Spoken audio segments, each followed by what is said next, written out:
tag first. And we'll get to it. Hi, YouTube. Hello. What's up? Oh my gosh, all this alien bullshit. My goodness. Insanity. Excuse me. We'll get to that.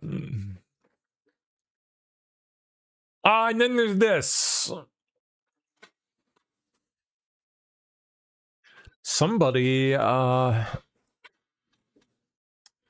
a thing for jubblies. Big, how does he put it? Ridiculously large boobs, I think is how he put it. Dear God. I always knew there was something going on with that. With, I don't know, just that whole thing. That whole situation. We'll just leave it at that. Probably for the best that she's on her way to wherever it was. The backwater roll. This is such a train wreck, dude. Ugh. Total train wreck. But I guess as far as things in the closet go, it's not so bad compared to,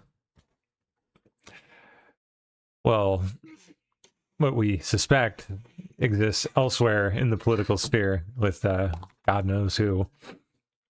The Clintons, for one. I think that's considerably darker. This is just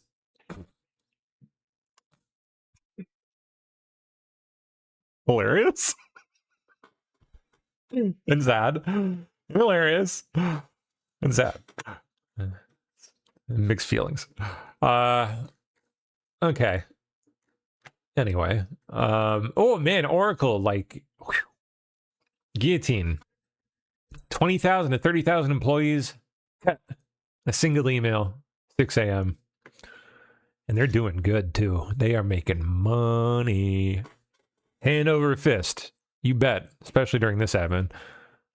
So for them to do that, probably more where that came from. Just saying, especially as this year continues to play out. The people that figure out how to navigate it are going to come out big time ahead.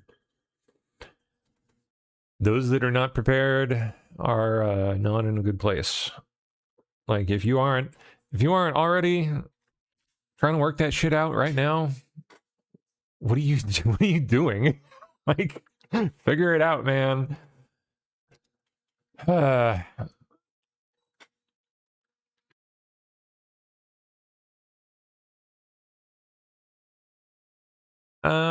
This is a big deal. I haven't watched a clip yet, but I saw the headline roll by last night. So let's check it out.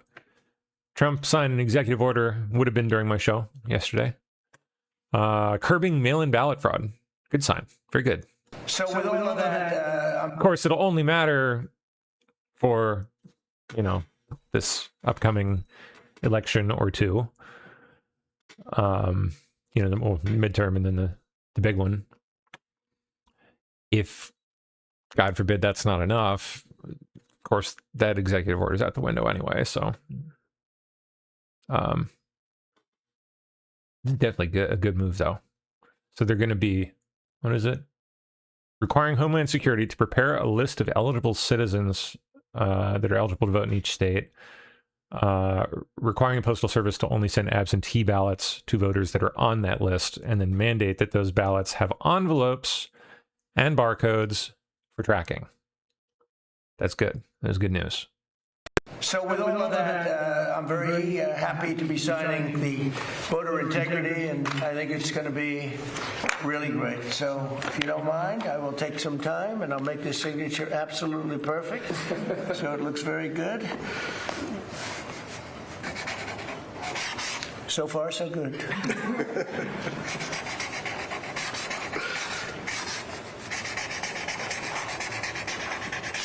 Okay, so that's a big deal. Very proud of it. And I don't know how it can be challenged. You'll probably challenge it. You may find a rogue judge. You get a lot of rogue judges. Very bad people, very bad judges. but that's the only way that can be changed, and hopefully we'll win an appeal if it is, but I don't see how anybody can challenge it. I don't see how they can challenge it. And remember, it's about voter integrity. We want to have honest voting and in our country. Speaking of, he's attending he attended the Supreme Court thing today, didn't he? Wonder how that went. Can't wait to see what came out of that. I've been otherwise occupied tapping away at my keyboard off the internet, doing non-internet things, so no clue what to expect other than what I saw early this morning. A handful of things I tagged maybe around lunch. Let's see. What was that? Oh, this was fucking crazy. This was nuts, as you just saw. Allegedly, some footage capturing the moment an Iranian ballistic missile just comes down and hits like right next to some troops. Allegedly, you never know these days. But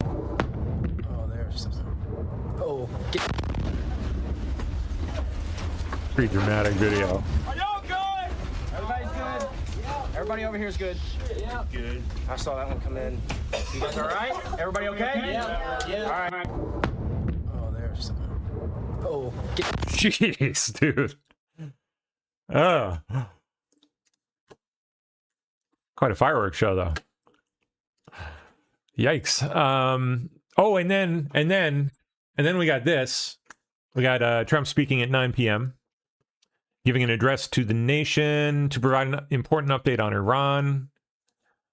I'm assuming there's probably going to be an update on the moon stuff in there, sprinkled in.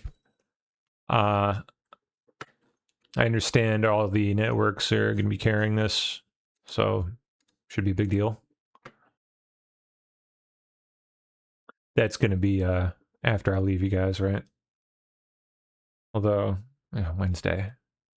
I don't know if there is anyone after from 7 to 9 on Wednesday, so we'll see. Warren Buffett on Bill Gates, his relationship with Bill Gates. When you first started giving money away, the bulk of that has gone to the Bill Gates family. Oh, hold on. Let me... Better not forget this like I almost did last time, too. Pop out my chat. Oh, good. Looks like no issues. Thank God. All right. Foundation. What have you thought about all the emails in the Epstein files related to Bill Gates?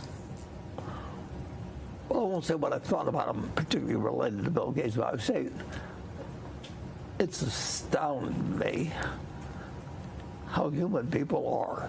I mean,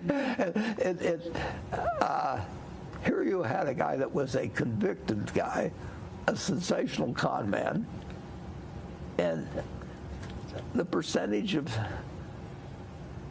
people that he knocked off, I mean, whether it was, he found their weakness. It might be sex, it might be power, it might be whatever it might be. And I don't see how anybody could have pulled that off. And yet he did. And of course, all these figures think that it's going, when he dies, that they basically lied about it before. But I mean, Lied about their associations with Epstein, you mean? Well, I mean, they've rationalized it one way or another. And now it's all getting opened up, and of course, I'm so happy the guy didn't he didn't stop in Omaha ever. I mean, or that I didn't live in New York. If I'd lived in New York, at some party I would have been at some damn thing, and where people always are asking to take a picture, and I usually do. I'm so used to doing it with students. I always do these gag pictures where I'm picking some guy's pocket or proposing to some woman or some damn thing, and I thank heavens I never came near the guy, and I had read the article in Vanity Fair in 2003. The one that laid out what a mysterious and strange figure he was. It went as far as somebody who's worried about libel suits goes. Well, it made him sound like a fraud for sure. Yeah, I've read that article well, recently at your suggestion. And the interesting thing is, he got to start at Bear Stearns, and they knew him. They knew he lied to them on all kinds of things, and Ace Greenberg was a good friend of mine. Well, Jimmy Kane may have been actually running the firm by then, I'm not sure. But Ace Greenberg always was looking for, he had a guy that, the son of a friend of mine, that he hired just to be his ferret. His job was to look for anything that was old or large that traders might have stuck in their desk. Or I mean, he was worried about people, but somehow Ace's daughter, I guess, was dating Epstein or something, and that guy must have been the con man of all time. But it's one thing to be a con man. It's another thing to be trafficking minors. Absolutely. It's sexual prostitution. No, and being prosecuted. And even though he managed to jiggle his way through that thing, Wow. Whoever the Attorney General was then, that one way or another, he did not really spend much time in his cell, but he had a way of conning everybody. I mean, Something happened there, huh? he probably, who knows what he offered the guys. Well, wish I would have heard him finish that thought. Oh well. I think this is actually old. Either that or it's the same dudes. To the people of Newrymoor and Down, Same video from a month or two ago. Okay, Trump says he does not think that the mystery drones flying over sensitive sites belong to a foreign military. It is another country's military. I don't think so. We have a great system of. Do you notice that over the last 4 or 5 days you haven't seen very many drone hits, right? We have some unbelievable anti-drone weaponry that's incredible. But you want to have, like, for instance, the ballroom. We have a very powerful steel roof with other things in it. And you want to have, if you're building a building for security, just like his judge's opinion, you have to have security for the president and his staff. You need heavy, strong ceilings. You need seriously thick, bulletproof, ballistic glass. And we have that. Other buildings don't, fairly modern buildings don't have that. They have roofs that are weak and they have regular glass windows. There was this incident down at Barksdale, though, where apparently a whole swarm of drones for a couple hours was over the flight line. There's a lot of really important planes down there. Yeah. How concerned are you that this is something? Well, I'm not concerned. Yeah, I know about it. They've checked that out and they've gotten to the bottom of it. You have a lot of people now that fly these things all over the place, and we're coming down very hard on them. But we're able to take them out militarily. We're able to take them out very easily. And a new thing is lasers. The lasers are becoming very, very effective. You hit a drone and it melts in air. It's a beautiful thing to see. If it's coming at you, having a laser is a very nice thing. But we have, there are methods of defending against. I mean, the advantage from the standpoint of defense is they don't go very fast relative to a F-22 that plays I'm sorry if you guys are catching echo there on YouTube. right over there. They Let me go figure very what. slow. They can be also shot out of the air by, high-quality aircraft, I don't know why that's happening. which we have more than anybody ever had. Thought I had that dialed out. More or less. Weird. All right. Let me try some things. The bass that does it from a subwoofer. Okay, there we go.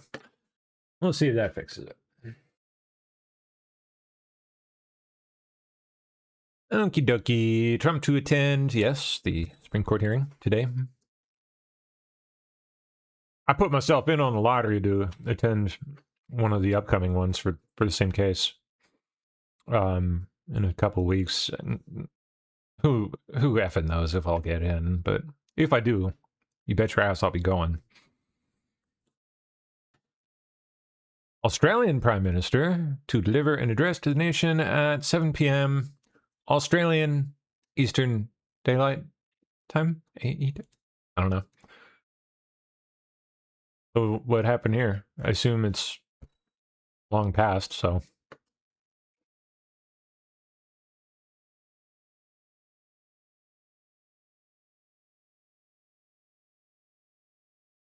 Let's see.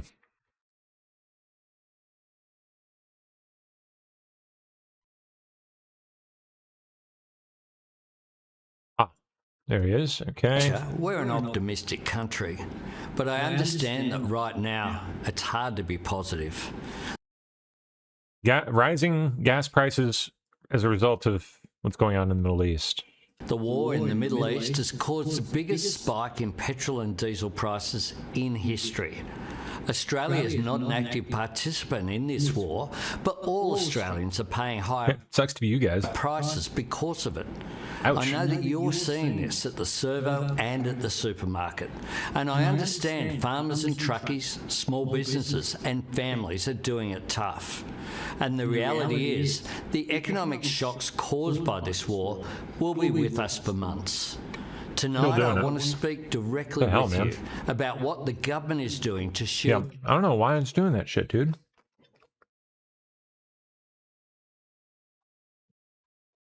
Bizarre.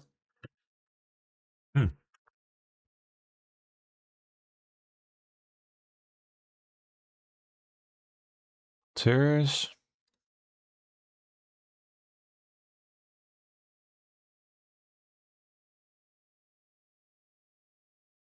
Oh, it looks like it might have reset some of my changes. That would explain that.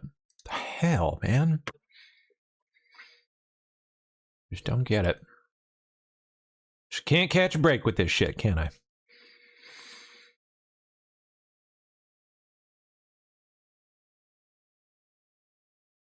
All right. Well, let's see how this does. Australia in these uncertain times, and also what all of us can do to help our country and help each other in the period ahead. On Monday, National Cabinet adopted the National Fuel Security Plan. Leaders from both sides of politics, from right around the country, That appears to have fixed it, so. working together to keep Australia moving, making sure that we are prepared so that if the global situation gets worse and our fuel supplies are seriously disrupted over the long term, we can coordinate the next steps together. Today, we cut the fuel excise in half, cutting the tax on every litre of petrol by 26 cents. Those savings have started showing up at your petrol station. For our truckies, we have cut the heavy vehicle road user charge to zero. Both these measures will be in place for the next 3 months. We are working to bring the price of fuel down, to make more fuel here and to keep it on shore and get more fuel here, using our strong trading relationships with our region to bring more petrol, diesel and fertiliser to Australia. Now, it's the Australian way that people want to do their bit. And there are simple ways that you can. You should go about your business and your life as normal. Enjoy your Easter. And if you're hitting the road, don't take more fuel than you need. Just fill up like you normally would. Think of others in your community, in the bush and in critical industries. And over coming weeks, if you can switch to catching the train or bus or tram to work, do so. That builds our reserves and it saves fuel for people who have no choice but to drive. Farmers and miners and tradies who need diesel every single day. And all those shift workers and nurses who do so much for our country. The months ahead may not be easy. I want to be upfront about that. No government can promise to eliminate the pressures that this war is causing. I can promise we will do everything we can to protect Australia from the worst of it. These are uncertain times, but I'm absolutely certain of this. We will deal with these global challenges the Australian way, working together and looking after each other. as we always have. Thank you and good evening. All right, YouTube, you guys will have to let me know if there are any weird audio issues of any kind when I'm talking or when videos are playing. I've just readjusted all my audio filters, and hopefully it'll solve the issue with the echo feeding through speakers. So cool. Sounds like it's good. Good. Thank you for the heads up on that. I appreciate that. Okay. Let's see. This is nuts, man. Seattle. Look at this. Dude nearly lost his life here. That close. Twice. Some psychopath. Literal. Actual crazy person. Schizophrenia. Long history of it. Just waited for the train and thought it would be fun to try to push him in.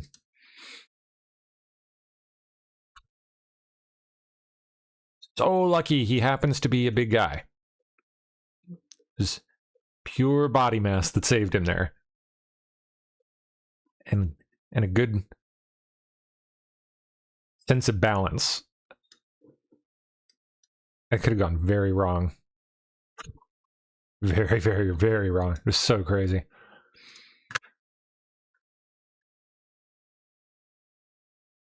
Suspect has been repeatedly deemed unfit to stand trial, resulting in years of cycling in and out of psychiatric care and, public spaces. Yeah. Assaulted a woman inside a church back in 2018. Stabbed his sister or something. Stabbing involving his sister a year later. Bonkers. But on the other side of the country, North Carolina, we have outrage erupting as a man who was caught on camera revving his engine, his car, then punching the gas, speeding, and smashing into and killing an 8-year-old little girl who was riding her bike. He was just let out of jail on $1,000 bond.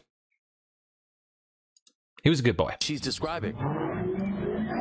You can hear the engine revving, then the car speed up significantly. We've stopped it before it hits Naomi. The other 2 kids got out the street. Naomi wasn't quick enough through her little legs. She had eyes on her. She was not unattended. She did not run out in front of no car. That car just like she hit her like she was an animal and kept going until he probably got a phone call to say he hit that baby. Another neighbor didn't want to go on camera, but says she saw the whole thing from somewhere in the video you're watching now. Then you gunned it down the street. You were on the wrong side. This baby play out here every day, all day. You on the wrong side. You came over this side, hit the baby. You didn't stop. You kept going. You didn't remain on scene. They had to call you to tell you to come back. It hurts because that's a child. She was only 8 years old. She didn't have to lose her life because of a reckless driver. That could have been my niece. $1,000. $1,000 bond. As in, he paid $100. That could have been my little cousin. That could have been anybody. Now, police say the driver of that Chrysler 300 was 23-year-old Khalil Burney. He is now charged with driving while license revoked, no liability insurance, failure to register, and fictitious registration. Yep. In court today, a judge gave him a $1,000 unsecured bond. For literal, actual murder. Straight up. $100.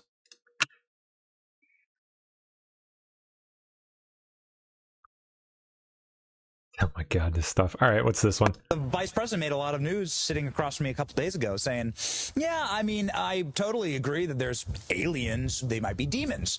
Well, what do you think about that? He did say that. Well, look, I did catch that, and I love that the vice president is so interested in the subject. I mean, like this is space captivates everybody, right? I mean, you know, what kids don't look up at the night sky and wonder about the possibilities? I mean, that's why I think I have the greatest job. I'm very grateful to the president for giving it to me. So again, I think that our job is to go out there and try and solve some of the mysteries that we've all been thinking about. I do think when you bring back samples from Mars, you've got a very high probability that there was microbial life there. I do think missions like Europa Clipper and Dragonfly will you know, have good chances to increase our knowledge, right? And then you've got missions like the Habitable Worlds Observatory. You know, it's not scheduled to launch for about a decade in the future, but that is going to, you know, take like James Webb and Hubble, you know, times 100. And I think, look, as we go out there, we will find other biosignatures. You know, it's just exciting, the possibilities, what we may learn. Barack Obama goes, "Oh yeah, there's aliens." That's what he's asked point blank. Are there aliens? He's like, "Yeah." And then he's like, "Well, they're not being held at Area 51." Well, you got to ask a follow-up there. But he never got asked a follow-up there. What is the follow-up question to that? Yeah, I mean, I got to admit, as the leader of NASA, in that like 72-hour span of time where you had, you know, President Obama say that, and then, you know, the next day President Trump was like, "Wait a second, that's classified," and then, you know, he put out the tweet and said, "Look, whatever we got, release." Yeah. I came into office the next day, and I was like, "All right, guys. What do I need to know here?" You know, and you know, I think it's interesting. I absolutely applaud the president in getting whatever data that we have out there. And I'll tell you, I've looked into a lot of this. You have everything from like, you know, weather balloons that get you know, that can get tethered to a ship and move around wildly in the wind, and you get the right camera angle on that. You've got commercial airplanes way out. You have flares that are fighter jets, you know, punch out, you know, as part of their training maneuvers. There's a lot of things that are explainable, and there's a lot of things just by virtue of all the cameras that we have out there. They're on like everybody's doorbell camera, that you see some things at times, and like this is why we have a lot of smart scientists that are exploring it. I personally have not seen any evidence that intelligent life has visited us yet, you know, but I think it's certainly interesting and certainly part of our job to go out and answer the question, are we alone? And you think that there's what did you say, 90%? Oh, I think if you bring samples back from Mars, be clear, these are not moving around samples like that. You would get, you know, better than a 90% chance that there was at one point microbial life on Mars. At one point. Interesting. Pretty high degree of confidence. All right.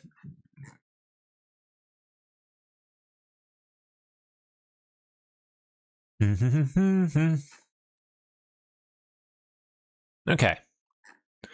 There we are. The president this morning, Supreme Court.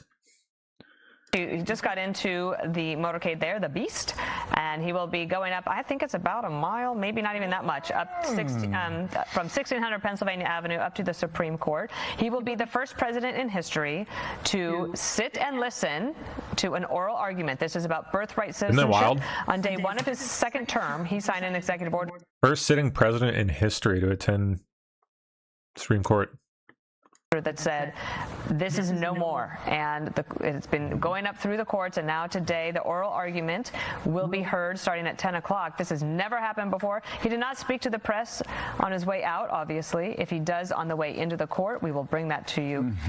So this is Trump v. Barbara, right? I think it's about a 3-minute drive. He just got into the motorcade there, the Beast, and he will be going up, I think it's about a mile, maybe not even that much, up from 1600 Pennsylvania Avenue up to the Supreme Court.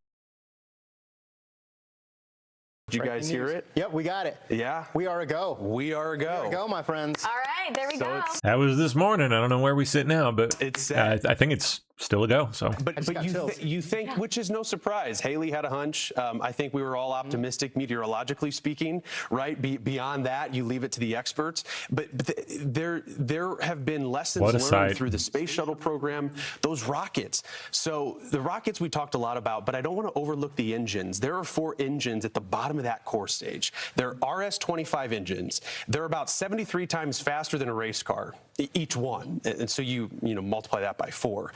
3 of those engines, guys, have already been in space. During the space shuttle program, they flew to space. So these are being reused. These engines are being reused. There's a 4th one that the parts have been used. So it's not just suddenly we're able to get to space. NASA, and as is science, you build on what you learn. And that's why this mission is so critical and it's so exciting. We are a go for We are a go. I mean, all criteria has been met, and we've been breaking this down for a number of days here on Fox Weather, meaning the temperature It's pretty cool. has to be right, has to be warmer than 38, no warmer than 94. We're within that window. 72 right now. We'll stay close to that throughout the day.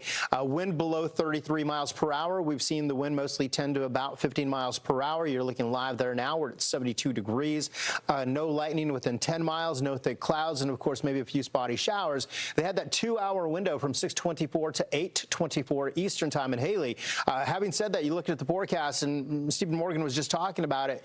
This is a great thing. I mean, everything is working in our favor today.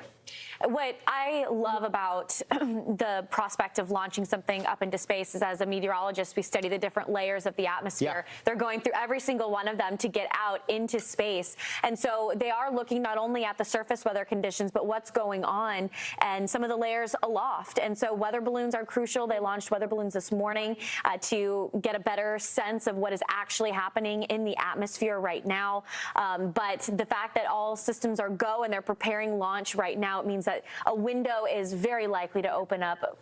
And in my opinion, I think we could get it right at 6:24 p.m. Eastern time. I think you're right. So it would be truly incredible. Now, another part where this forecast comes in handy, what's the cloud cover look like within this ring of Artemis being visible? Yeah, and having said that, I mean, we've got a couple of spotty showers, a few clouds, but there are a couple of windows. If you happen to be all the way from Savannah to almost Key West, you'll be able to see this for about 70 seconds or so. How exciting is that? So maybe you're not right where the ground is trembling, but everything else, when you look at this, is good. You're looking at the forecast for this evening. We're right smack. That's almost picture perfect as far as a 73 or so. The winds, not all that bad, maybe 15 miles per hour. It's a constant sea breeze that's coming on through.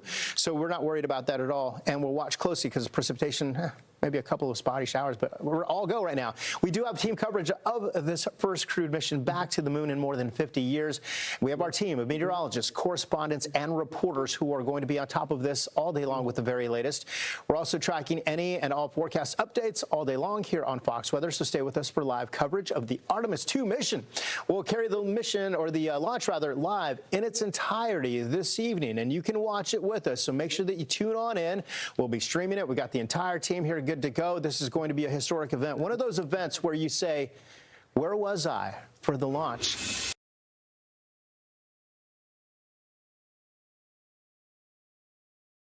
Let me pull up where's the live feed? I think I saw one of my buddies tweeting here. We see them and we copy. All right.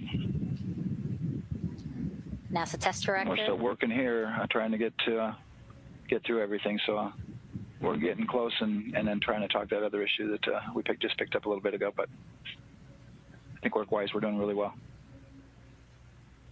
Sounds good, NTD. We're doing great on board. Glad to hear it. Let's go. Let's get it done. NASA test director giving an update to the crew. Some messages flashed on their displays. Just wanted to say that they didn't have to worry about that. We're going to clear that. And 45 minutes to go.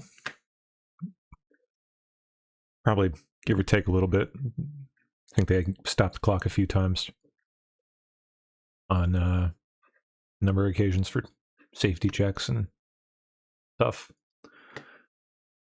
So we'll see. We'll see if it goes up during my show here. All right, back down.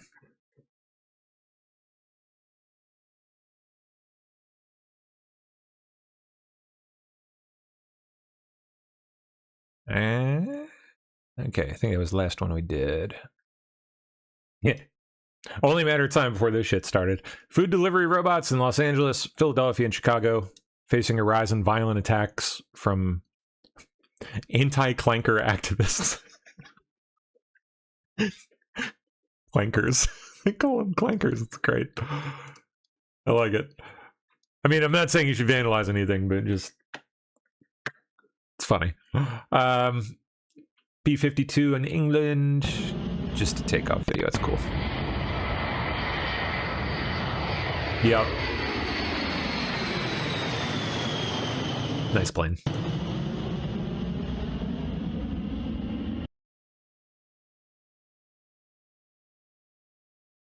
White House marks Holy Week and Easter with days of prayer centered on religious liberty. We got an interview with Isaacman now. Daily Mail on Artemis. All right. Artemis 2 is the most important human spaceflight mission in more than a half century. I mean, you know, we send our astronauts on demanding missions to the space station all the time. I can tell you, having done it myself on a Falcon 9 and Dragon spacecraft, 1.8 million pounds of thrust. What we're talking about now with SLS, 25,000 miles per hour to go around the moon on a 10-day voyage back to Earth. It's going to be the most demanding, most important human spaceflight mission in a half century, but it's just the opening episode. We're following it up with the Earth orbit demonstration with our lander, and then next up after that is the landing in 2028. It starts with leadership in President Trump, right? The first day on the job, I don't think that was an accident. He signs a national space policy in the Oval Office. Again, don't just go back to the moon to plant the flag and bring back rocks. Like, we're going beyond Apollo 17 here. Return to the moon, build the moon base. You have every president, again, for 35 years, you spend over $100 billion to return to the moon, and then you come up short. That can be a real problem. It's why we can't fall behind. It's why we can't lose.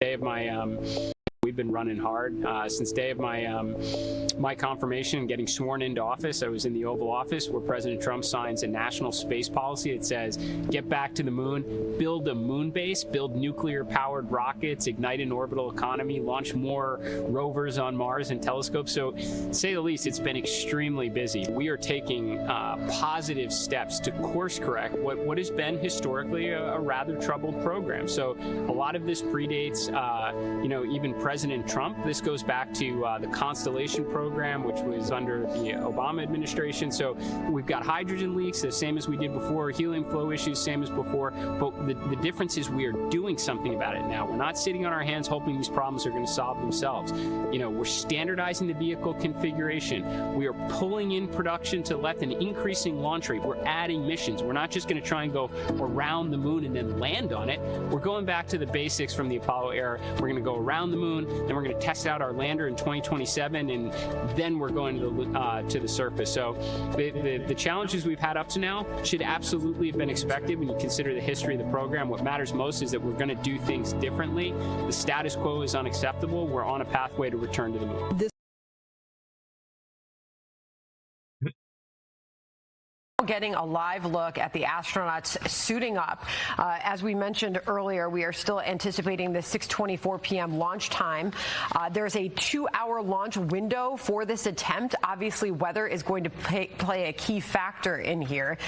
The launch could get delayed by weather conditions at Florida's Kennedy Space Center, but right now all indications are that this will be a 6:24 launch. And Benjamin, this is fascinating for us to get this inside look. This is really something. You can only imagine what is going through those astronauts' heads as they suit up, put the suits on, and start to put themselves into that mental state to take off. We are now really not hardly at all different from.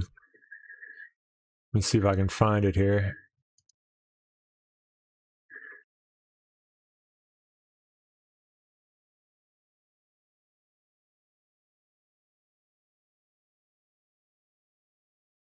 The way we discovered the 65 millimeter, the detail in the footage that we were seeing was something I just had never seen before. There was 3 or 4 of us in the room, just speechless. Look at that. What Same really room. got me was That is the same room right there. the emotion on their faces. You could see the weight of what they were about to do in a way that I'd never seen it before. And that's when I knew that we had something.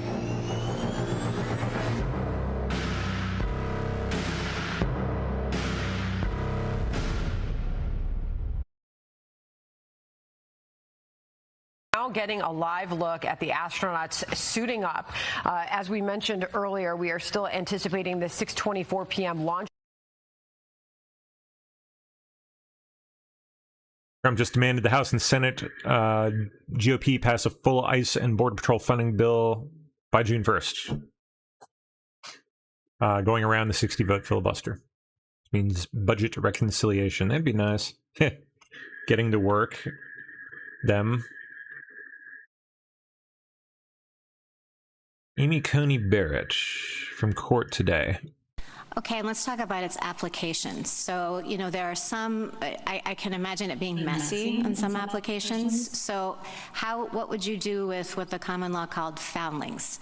You know, the thing about this is then you have to adjudicate. If you're looking at parents, and if you're looking at parents' domicile, then you have to adjudicate both residence and intent to stay. What if you don't know who the parents are? I think there are marginal cases. That one, I think, has the benefit of being addressed in 1401F, where it talks about. Yeah. But what about the Constitution? Under the Constitution, I mean, look, domicile is a constitutional standard in all kinds of other situations. Well, and it's hard. Diversity jurisdiction, personal jurisdiction. Sorry. Well, yeah, and personal jurisdiction. I mean, 1332, diversity jurisdiction. And the thing is, it has to be litigated because it turns on intent. And the virtue of both jus soli and jus sanguinis, whichever one you pick, it's a bright line rule. How would it work? How would you adjudicate these cases? You're not going to know at the time of birth for some people whether they have the intent to stay or not, including U.S. citizens, by the way. I mean, what if you have someone who is living in Norway with their husband and family, but is still a U.S. citizen, comes home and has her child here and goes back?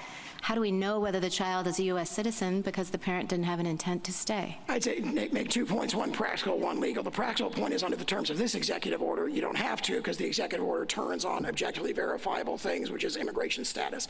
Are you lawfully present but temporarily present, or do you have an illegal status? So those kind of taking evidence, so to speak, under subjective intent wouldn't be done. And as to the constitutional point, obviously domicile is baked into a lot of constitutional and legal concepts, and there may be situations where facts are determined, but if you look at the guidance that all the agencies did after this court in Costa said the agency could go forward and issue guidance, the guidance provides, I think, very, very clear, objective, verifiable approaches to doing this. And so as a practical matter, I don't think it's presented by this executive order. Thank you, General. Justice Jackson?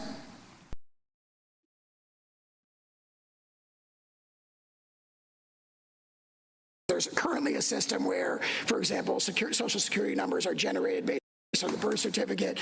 They say this can still be, for the vast majority of instances, completely transparent. You will still get a... No, not transparent. I'm just talking about the particulars, because now you say your rule turns on whether the person intended to stay in the United States, and I think Justice Barrett brought this up. So are we bringing pregnant women in for depositions? What are we doing to figure this out? No, as I pointed out earlier, the executive order turns on lawfulness of status. So if you give birth to a baby in the hospital right now, it gets the birth certificate in the system. There's a computer system. So there's no opportunity. There's apparently no opportunity then for the person to prove or to say that they actually intended to stay in the United States. Absolutely not. The opposite is true. Their opportunity to dispute if they think they were wrongly denied, which would only happen in a tiny minority of cases, is directly addressed in that guidance. After the fact. Yes. After their baby has been denied citizenship, then we can go through the process. Yes. And the way that, I'm summarizing because I'm not an expert in computers, but there's a computer program that currently automatically generates a social security number. SSA says, look, a social security number, non-citizens can have them if they have work authorization, so it doesn't prove citizenship. We'll give you a social security number, provided that the system automatically checks the immigration status of the parents, which there are robust databases for, and then it appears no different to the vast majority of birthing parents. Thank you. Thank you.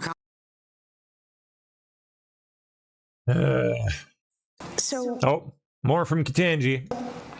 I guess tries to lecture Sauer that the 14th Amendment just copied English common law birthright citizenship. Oh, so we should just do that, huh?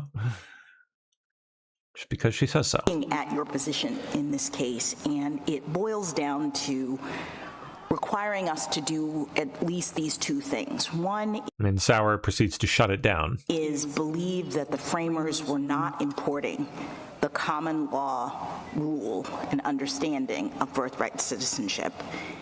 And the second is to believe that what they were doing was departing from that common law rule in the way that you suggest. That is, they were seeking to have this turn on domicile. I think you have a number of hurdles to accomplish those two things. One of which, I think, is that when we look at this court's case law, and no one, I think, has mentioned Schooner's Exchange, but it appears that that was an 1812 case in which it seems as though the court had already accepted, at the time of the ratification of the 14th Amendment, that the allegiance that you were talking about was the English common law rule. That, in other words, allegiance meant that you are covered by the laws of the jurisdiction, that you can rely on that jurisdiction's protection. That's what allegiance meant. Now, you're saying today, no, allegiance meant something about loyalty or that kind of idea. But if the Supreme Court had, prior to the 14th Amendment, established that allegiance meant the common law definition, I think your first hurdle is to help us understand why we would believe that when the 14th Amendment was ratified, the framers weren't just incorporating what we had previously said it meant. Page 572 of the congressional record directly addresses this. They say the concept of temporary and local allegiance from the Schooner Exchange is what is meant by, or temporary and local jurisdiction from the Schooner Exchange is what is meant by the word jurisdiction in the 14th Amendment. Senator Trumbull says, I thought about saying owing allegiance, but again, quote, there's a sort of allegiance from persons temporarily resident in the United States whom we have no right to make citizens. So he expressly and consciously rejected reliance on what do we do with, I mean, that's a debate, and it's a discussion, very valid, but then we have a subsequent debate between Fessenden and Wade where the same concept comes up, and it becomes clear, at least from Senator Wade's perspective, that that's wrong. So Fessenden, and I'm not sure whether these are senators, I apologize. Fessenden says, suppose a person is born here of parents from abroad temporarily in this country. Wade responds, the senator says a person may be born here and not be a citizen. I know that is so in one instance, in the case of the children of foreign ministers who reside near the United States, et cetera, et cetera. So it appears as though in that exchange, at least Senator Wade believed that the English common law understanding of what it means to have allegiance, to be a temporary person on the soil, was what was being adopted. Yeah, that exchange strongly supports us. If you look at it in context, Senator Wade has introduced a version that says only birth on U.S. soil and doesn't have any allegiance or jurisdictional element to it. And so Senator Fessenden stands up and says, well, that can't be right, because, obviously, what about the children of temporary visitors? It has this, it's another one of these statements that has this appeal to a background understanding that we all agree that the temporary visitors, their children do not become citizens. And then Senator Wade has to kind of backtrack and say, well, what about the children of ambassadors? And in the end, Congress does not adopt Senator Wade's proposal. So we think that to the extent you can draw an inference from that, the inference strongly supports it. All right, well, let me just ask you about why we wouldn't see in the 14th Amendment anything about parental allegiance. Several of my colleagues have talked about the fact that your view of this turns on what the status of the parents are, and not the child, as would the born in the United States view of it. Can you help us understand why where did they find this stupid? Wouldn't expect to see a mention of parents in the text of this amendment? I think it was well understood that, for example, children. So painfully obvious the difference in capability between her and the others. Newborns cannot form domicile, so it follows every 19th century. That assumes domicile is in the test, and I'm asking you, how do we know that Congress did adopt the test that you say it adopted? When you're looking at 19th century conceptions of allegiance, the notion that the allegiance, again, we say domicile is instantiating the concept of allegiance for aliens as opposed to citizen. All of that, the 19th century understands the newborn's domicile, its allegiance follows the allegiance of the parents, and I point out that their theory relies on parental allegiance as well, because they recognize the exceptions for, hostile invading armies, for tribal Indians, for ambassadors. Again, the child's allegiance status, even on their view, turns on the status of the parent. What do we do with Professor Mueller's amicus brief and the historical record and the fact that even at times in this country where we understood that the parents were declared enemies of the United States, I'm talking about World War II and Japanese internment, babies born in that circumstance were given birthright citizenship. So it seems as though this concept of allegiance of the parents really wasn't driving birthright citizenship, at least at this period of our history. So are you saying this is wrong, or they shouldn't have gotten birthright citizenship? Well, if they were domiciled here, yes, they should have. If they were temporarily present, then no. But the executive practice we can see from the 1930s. How does the temporary presence run with your concept of allegiance? I'm not sure I understand. So can you be clear? Are you saying that only people who are domiciled here, as you define it, can form the necessary loyalty to the United States? It's not allegiance is not a question of subjective loyalty. Okay. Oh, it is something you owe. It's a reciprocal relationship between the citizen, whether they want it or not. They have that allegiance, and I think it's powerfully on the basis of what? Domicile. I mean, that's what it says in so many words in the Venus and the Pizarro. It says, look, if you're talking about an alien, if they're just temporarily passing through, no, they don't have allegiance. But if they've made it their permanent home, they become part of our political community, and they are analogous or akin to citizens. All right, just quickly, because I'm mindful of the time. What do you do with Juan Kim Ark's statement that birthright citizenship is applying, quote, independently of a residence with intention to continue such residence, independently of any domiciliation? I know that they use domicile, it's a fact in the case, but that's not a part of their holding. It's not what the reasoning turns on. Correct? I believe you're quoting from page 693 of that opinion. It goes on to say, not citizen terms on that, but the duty of obedience to our laws. It doesn't take the further step at that point and say, therefore, if you have temporary and local allegiance, you're a citizen. And immediately before that, you have that page 693 summary of the court's holding, where it says domicile. Juan Kim Ark incorporates a domicile requirement. That is the holding. It's definitely clearly expressed in the holding. All right, one final thing, perspective. You say perspective, we're supposed to do this. Don't worry about the people who are already here and who would not qualify under your rule. How does this work? Are you suggesting that when a baby is born, people have to have documents, present documents? Is this happening in the delivery room? How are we determining when or whether a newborn child is a citizen of the United States under your rule? And I think that's directly addressed in the SSA guidance that's cited in our brief. What SSA says is there's currently a system where, for example, Social Security numbers are generated based on the birth certificate. They say this can still be, for the vast majority of instances, completely transparent. You will still get a... No, not transparent. I'm just talking about the particulars, because now you say your rule turns on whether the person intended to stay in the United States. And I think Justice Barrett brought this up. So we bringing pregnant women in for depositions? What are we doing to figure this out? No, as I pointed out earlier, the executive order turns on lawfulness of status.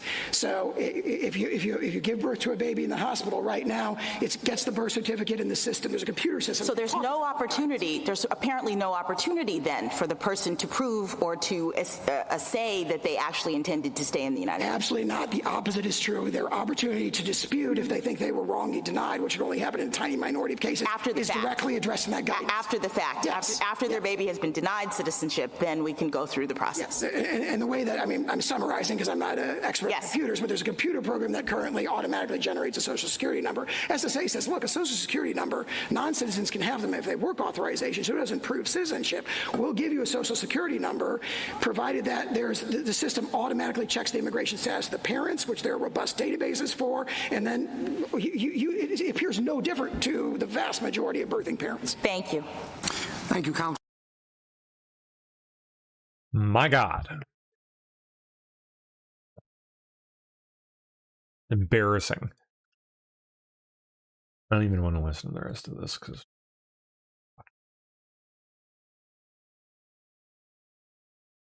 Wow. Starts quoting people on birthright citizenship, then says she doesn't even know who they are. A discussion, very valid, but then we have a subsequent debate between Fessenden and Wade where the same concept comes up, and it becomes clear, at least from Senator Wade's perspective, that that's wrong. So Fessenden, and I'm not sure whether these are senators, I apologize. Fessenden says, suppose a person is born here of parents from abroad temporarily in this country. Wade responds, the senator says a person may be born here and not be a citizen. I know that is so in one instance, in the case of the children of foreign ministers who reside near the United States, et cetera, et cetera. So it appears as though in that exchange, at least Senator Wade believed that the English common law understanding of what it means to have allegiance, to be a temporary person on the soil, was what was being adopted.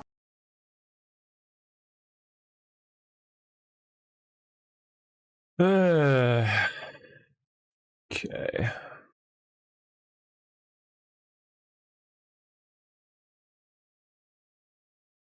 That if we now Kavanaugh and the national legal director of the ACLU, Cecilia Wang. I bet she's a piece of work.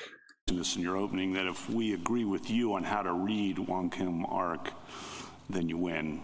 So that could be if we did agree with you on Wong Kim Ark, that could be just a short opinion, right? That says the better reading is respondents' reading. Government doesn't ask us to overrule. Affirmed. Yes. That's that. Then last question though, why would? Wow. Alito just sounded the alarm that unlimited birthright citizenship means a Chinese, Iranian, or Russian foreigner can have a child in America, and that U.S. citizen owes military allegiance to a foreign adversary. Yeah, that's, yep. Not subject to any foreign power is pretty straightforward. So let me give you these examples. A boy is born here to an Iranian father who has entered the country illegally. That boy is automatically an Iranian national at birth, and he has a duty to provide military service to the Iranian government. Is he not subject to any foreign power? Not within the meaning of the 1866 Act, Justice Alito, and that's clear from Wong Kim Ark, and it's clear from the debates. What the framers meant by the phrase not subject to any foreign power was referring to the ambassador exception. If it meant what the government contends, basically not a subject of any foreign power, that another country considers you a jus sanguinis citizen, then lawful permanent residents, all foreign nationals. Well, ordinary public meaning of that would certainly encompass that boy, would it not? Justice Alito, if you think that the language of the 1866 Act was ambiguous, as Wong Kim Ark says, the shift to the language of the 14th Amendment, which is the operative text, certainly clears up any ambiguity. What I said about a boy born to an Iranian father is true of children born here to parents who are nationals of other countries. If I'm correct, it's true to a child who's born here to Russian parents. It's true to a child who's born here to Mexican parents. They're automatically citizens or nationals of those countries and have a duty of military service. It sure seems like that makes them subject to a foreign power. But again, Justice Alito, that would have meant that the children of Irish, Italian, and other immigrants, which Wong Kim Ark refers to and the framers refer to, would not have been citizens either. Because if the only test is whether that US-born child is considered a citizen by another country under their jus sanguinis laws, then no foreign nationals' children would be. Well, in all of those cases, the parents could be naturalized, and then the children would be derivatively naturalized when the parents were naturalized. Wong Kim Ark, not subject to any foreign power is pretty straightforward. Let me that might be the same one we just watched. Subject to I think it is. You know, I, a U.S. citizen, am visiting Japan, and what it means is that, you know, if I steal someone's wallet in Japan. Now, why would you do that, ma'am? The Japanese authorities can arrest me and prosecute me. It's allegiance, meaning can they control you as a matter of law. I can also rely on them if my wallet is stolen to, under Japanese law, go and prosecute the person who has stolen it. So there's this relationship based on, even though I'm a temporary traveler, I'm just on vacation in Japan, I'm still locally owing allegiance in that sense. Is that the right way to think about it? And if so, doesn't that explain why both temporary residents and undocumented people would have that kind of quote-unquote allegiance just by virtue of being in the United States?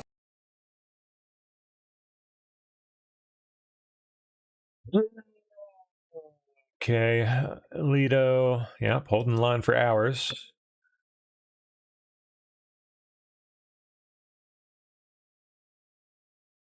Majority of the Supreme Court appears poised to strike down President Trump's executive order that ends birthright citizenship.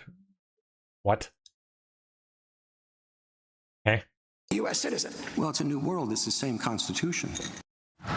So, new world, same Constitution. Most on the bench seem to think that this executive order won't pass constitutional muster, but probably late June before we find out for sure, Sandra. Okay, Shannon Bream live outside the Supreme Court for us. Let's see. New COVID-19 variant called cicada is spreading. They're calling it cicada. Cicada. Okay. That's a little weird. Oh, here's Ms. Wang. So we've just wrapped arguments in the birthright citizenship case. I'm Cecilia Wong, legal director of the ACLU. Just finished arguing. So, I come out of the court today with the thought of my parents and so many of our parents and ancestors who came to this country seeking refuge, seeking new opportunities, and who relied on the rule that we've had in this country for 150 years, that everyone born here is a United States citizen, all alike. And I'm confident that the court is going to turn back this president's effort to radically rewrite our 14th Amendment rule of birthright citizenship. So we've just wrapped arguments in the birthright citizenship case. I'm Cecilia Wong, legal director of the ACLU. Just finished arguing. So, I come out of the court today with the thought of my parents and so many of our parents and ancestors who came to this country seeking refuge, seeking... Okay. Just out of the courtroom, the Supreme Court, and it was an interesting day. History was made because the first sitting president to actually show up for arguments was there today. President Trump came early, was very quiet. The court really doesn't have any special treatment for anybody, so you got to take your seat and sit down. Attorney General Pam Bondi was with him. Secretary Letnick was with him. A couple other folks we couldn't really see, but as much as I could see him, he was engaged in the arguments. Who was with him? Attorney General Pam Bondi was with him. Was very quiet. The court really doesn't have any special treatment for anybody, so you got to take your seat and sit down. Attorney General Pam Bondi was with him. Secretary Letnick was with him. A couple of folks we couldn't really see, but as much as I could see him, he was engaged in the arguments. I didn't see any outward expression or reaction to the arguments, at least when I could see him. When the other side, the government argued first, when the other side came up to argue, he stayed for a few minutes for that advocate and then took off. Here are some of my notes, because by the way, you can't take phones, you can't take Apple Watches, you can't take anything electronic in, so it's good old-fashioned. I can't read my handwriting, but these are the notes. I would say one of the kind of the money lines in this case was from the Chief Justice. There were the arguments about, listen, when the framers put this stuff together and the people who actually, crafted the 14th Amendment and the laws around that time, what did they mean? The argument has been that they only meant this to protect the children of freed slaves, to make sure they would have full citizenship. And there was a lot of conversation about, well, the world has changed. They couldn't have foreseen things like there was discussion of birth tourism in the courtroom today. But the Chief Justice One bet. Just said at one point, this may be a new world, but it's the same Constitution. Listen, I got to tell you, there was a lot of skepticism across that bench for what the government was arguing, the argument they were making. I think this is a case that will be really tough for the administration to win. You don't ever want to say impossible, because the court may do things behind closed doors that we don't understand, but it's definitely going to be an uphill battle. Right now, I just don't see the votes there for the president's executive order. Interesting. We're going to break this down all day for you. I'm going to go through my notes. We'll make sure we've got you covered on Fox News. But I got to tell you, interesting day to have the president there and to see how it all plays out. We'll watch and wait for those votes. They do a secret vote on Friday after they hear the case. We don't know anything about that. Then they start writing the opinions. This opinion's due by the end of June. It's only then we'll know how people cast their final votes in this. Okay. Vegas will host the Super Bowl in 2029. Ugh.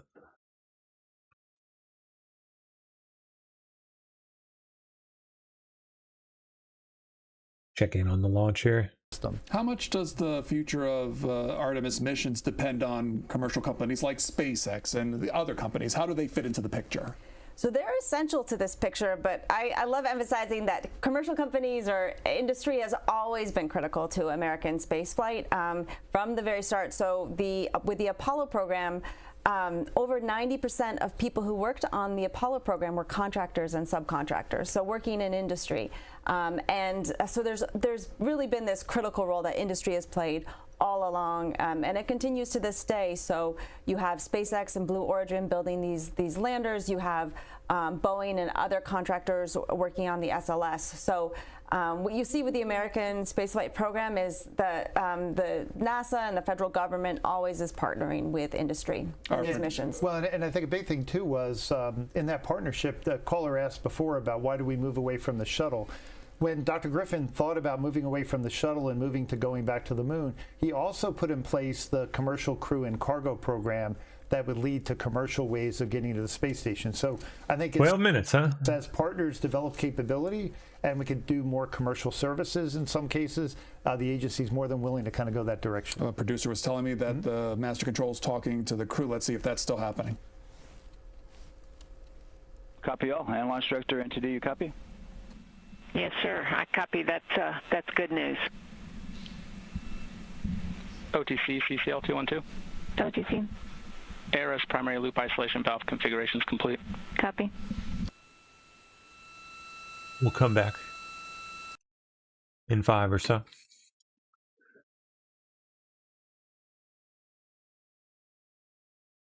And May 17th, I'm inviting every American to the National Mall for a day of prayer. Day of prayer on May 17th. National Mall. Be there or be square. Okay, Luigi Mangioni's federal trial pushed back Wednesday. Not nearly as far as his attorneys wanted. So when is it happening? October-ish. Or, oh, guess we'll see. Oh, this idiot. Self-proclaimed Marxist Hassan Piker says his visit to Cuba was sad because of how run down everything was. And it's a tropical island destination, but very quickly thereafter, as soon as we got into Havana, the main city area where people congregate, I couldn't believe the sights that I was seeing. It was very sad. You had homes that looked like they were bombed out. Our tour guide at the time said that this was somewhat of a product of hurricane season and how difficult it is to like repair these buildings. And I already had known. Yes, it's difficult. All that hard work. About the rolling blackouts, and I experienced them later in the day. And it was definitely unlike anything I've ever experienced before. Everything's pitch black. There aren't any traffic lights on. Like it's crazy, right? But I was taken aback. I was very sad by all the poverty that I saw, and then I was very angry. It was actually Ben Rhodes who. Boy, these people speak in such simple terms, don't they? Told me that I would get very sad when I first went to Obama. At first, I saw everything, and I was sad. Then I was mad.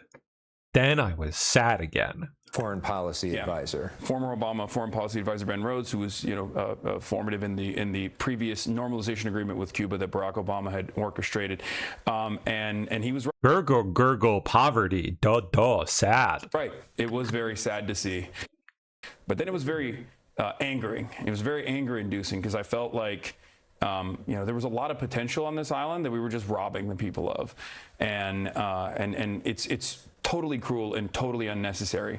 And it was part of the reason why I went to Cuba, because I've heard a lot about Cuban organizing, the Cuban government. I'd read a lot about it. Sure. I knew about the island's history. How much did you read? Of developing sovereignty, but I'd also heard about this blockade. Clearly not enough. Right, and I wanted to figure out exactly how this blockade was harming people directly, and in many ways that are indirect, because the blockade itself is designed to be invisible. It's a system of sanctions. It's this like bureaucratic nightmare that basically renders it impossible for the island to do regular commerce, just like any other country. Banks can't take out loans from any other banks. And you, as an American citizen, as a matter of fact, have a lot of restrictions. Why would they need that? They're communists. On what you can and can't do. They just provide for themselves. Both on the island, or if you wanted to even send money, if you have relatives on the island, it's a very difficult process to like directly send cash payments to your relatives as well. It's totally unnecessary. These rules are so arbitrary, and yet they're so damaging to everyone, to everyday Cuban existence. What were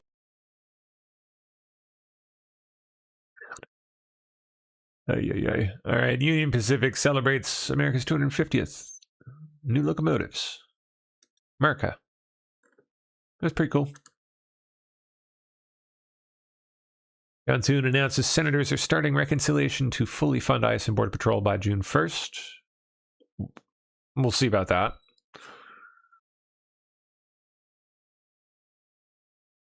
House will pass the Senate bill. Thune and Johnson's statement here. House will pass the Senate bill. Then they want 3 years of ICE and CBP funding and reconciliation.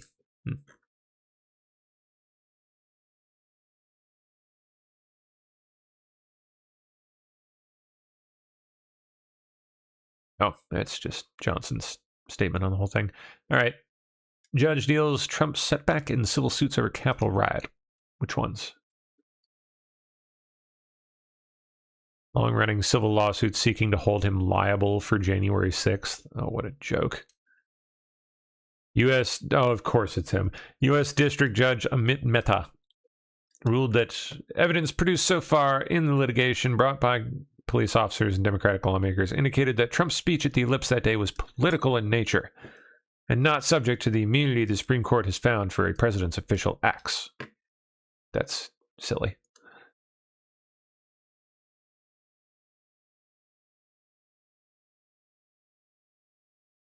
Senator Schumer and Leader Jeffries reject the No Kings movement. Oh.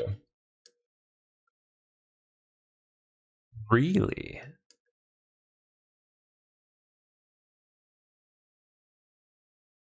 So, like, how? What did they... Oh, they signed this?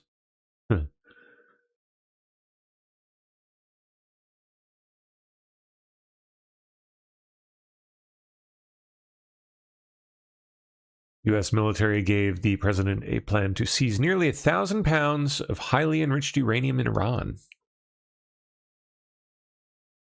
That's quite a bit. It's nothing to sneeze at. The mission would require the airlift of potentially hundreds of thousands of troops and could take weeks.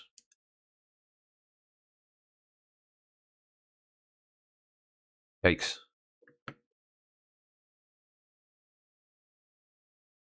Schizophrenic criminal we saw. We'll skip. J6 pipe bomber story back in the news, huh? What happened? Okay.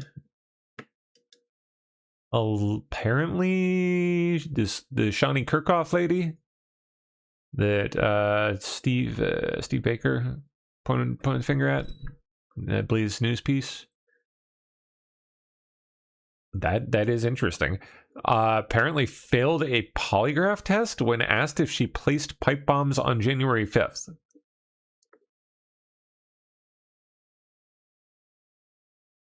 Okay. Shani Kirkhoff was named as a person of interest January 5th through 6th, 2021 pipe bomb investigation. Kirkhoff now works for the CIA. Remember.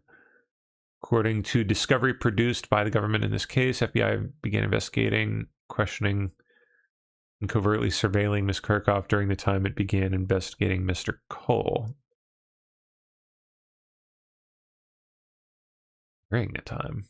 Interesting. Okay. November 6, 2025, Ms. Kirkhoff was interviewed by the FBI and took a polygraph. She was asked 2 relevant questions. Did you place those pipe bombs? And did you place those pipe bombs that evening? She apparently failed the polygraph. The FBI polygraph examiner noted Kirkhoff's very controlled reaction to the news of her failing the polygraph, and seemingly, darn it, it gets cut off. Oh well.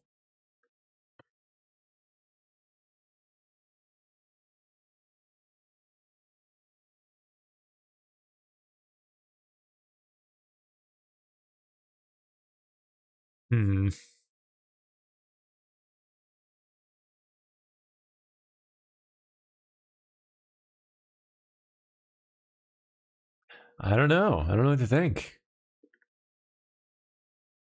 I'd kind of brushed that whole theory off, but maybe not. Interesting. Okay. Topics for President Trump's primetime address on Iran have been revealed.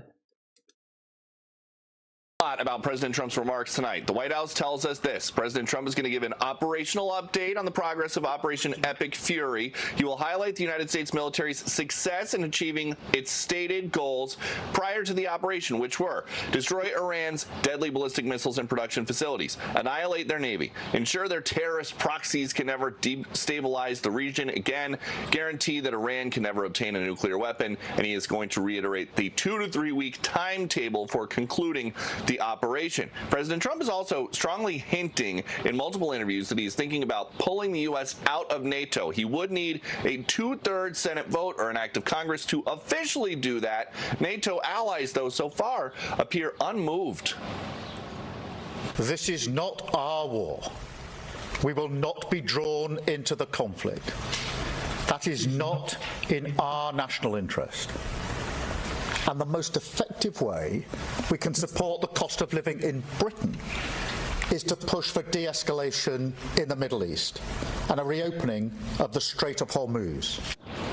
The president of Finland said that he talked to President Trump on the phone today and that NATO came up. They had a productive chat, but it sounds like President Trump really, really wants the U.S. pulled out. However it is that he can figure that out. Chili. Okay.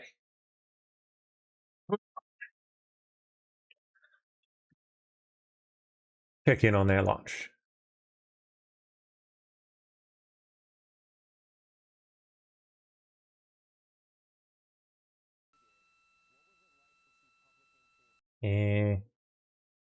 Copy.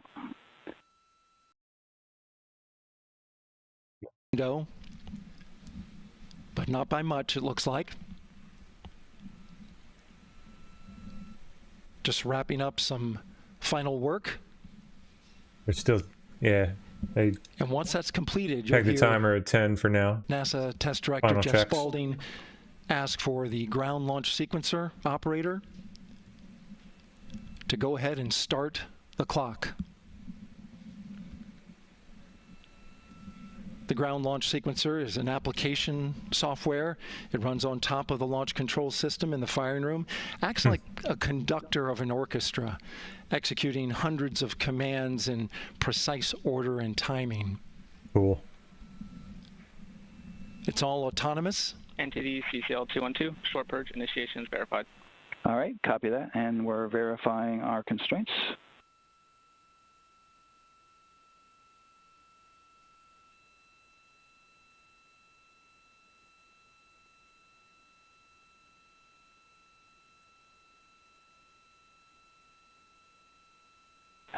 All right, and we're clear from cutouts. And with that, we're going to resume the clock momentarily. And CGLS, you can resume the clock on your mark. GLS copies. 3, 2, 1, mark. GLS mainline has been initiated. T-minus 10 minutes and counting. There we go. Okay. And that begins terminal count. Our new T0 is 6:35 p.m. Eastern Time. 6:35 p.m. Eastern Time. We are now counting down to liftoff of Artemis II. Very good. We'll come back. From now on, you're going to hear two voices on the loops. If everything goes nominally, NASA Test Director Jeff Spaulding, who's directly managing the launch team, and Alex Bendelos, the GLS operator who closely monitors the software. He has the ability to... All right, we'll bust through a couple more here, and we'll come back at like the 5-minute mark. Topics. Did we do topics? Yeah, we did. Oh yeah, there's a new Bundy victim. New old new. 1974 unsolved death of a teen linked to Ted Bundy with new DNA evidence.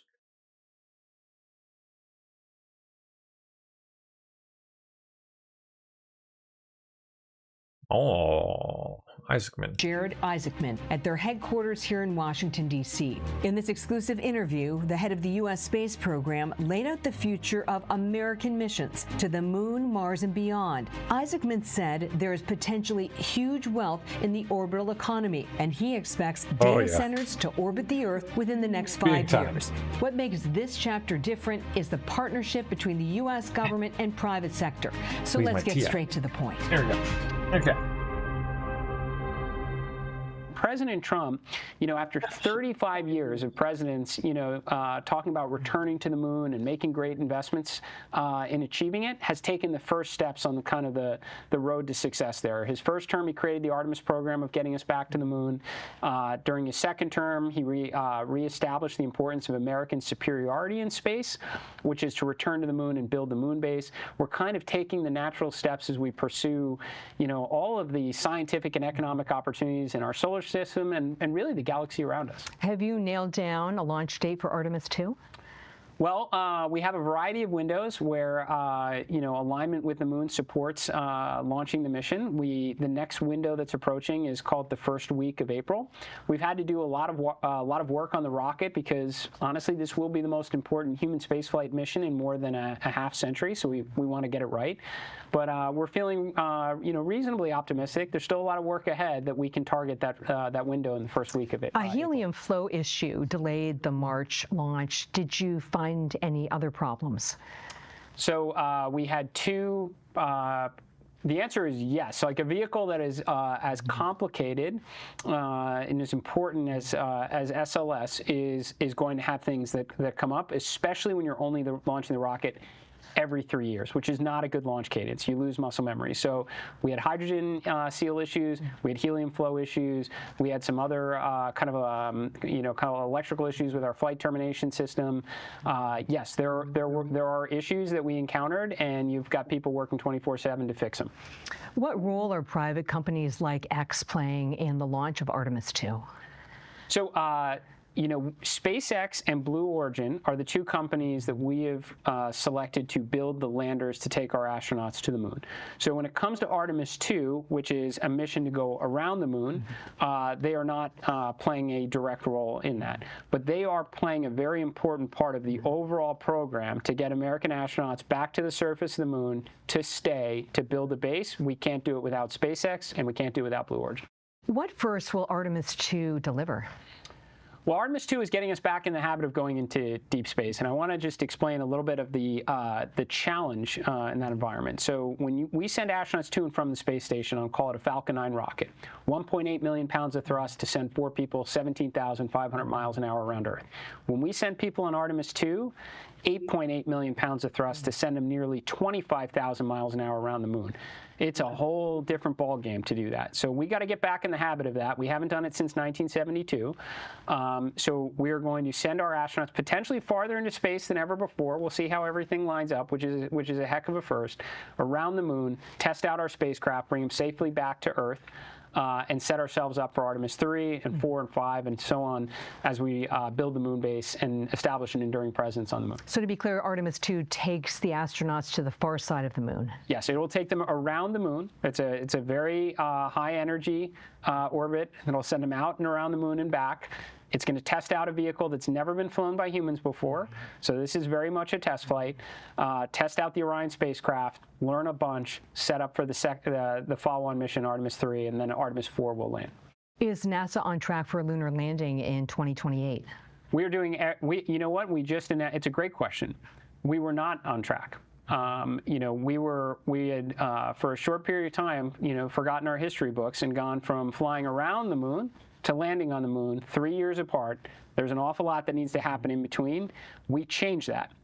Thanks to President Trump, his national space policy, we have the resources and the whole of government support to do it the right way. So we are going to fly around the moon on Artemis 2. Artemis 3, we're going to send our capsule up into Earth orbit, where it will then rendezvous with landers. We will integrate, and we will start to buy down risk for Artemis 4 to land in 2028. That is the right way to do it. It's how we did it during the Apollo era. That is a direction that we've started implementing in the last couple weeks. When does NASA break ground on a lunar base? We're going to start immediately. That's exciting because we can do this with uncrewed robotic vehicles and landers. At this point, and we're going to start in 2027. And I think the public is going to be able to tune in and almost watch us build this base in real time. That's sick. As we start that's pretty cool. Landing on the moon, this is uncrewed, almost on a monthly cadence. How will NASA ensure that's really reliability neat. and sustainability of resources for a continuing presence on the moon? Well, we're going to. We successfully pull that off ahead of anyone else. That is off to the races, baby. To draw upon what we've learned over the last quarter of century. So a lot of people don't realize this, but we have kept our astronauts, NASA astronauts, alive on the space station for more than a quarter of a century continuously. It's probably one of the greatest accomplishments. I mean, certainly Neil Armstrong and Buzz Aldrin walking on the moon, coming safely back home to Earth, that was achieving the near impossible. Keeping human beings alive in low Earth orbit, microgravity, high radiation environments, micrometeoroids, orbital debris, the vacuum of space out around them, that is extremely difficult. And we've done that for 25 plus years. Now we're going to take everything we've learned, we're going to bring it to the lunar surface, which actually is the right next step. Because we've learned how to operate in microgravity. It's a great orbiting national laboratory, but what do we?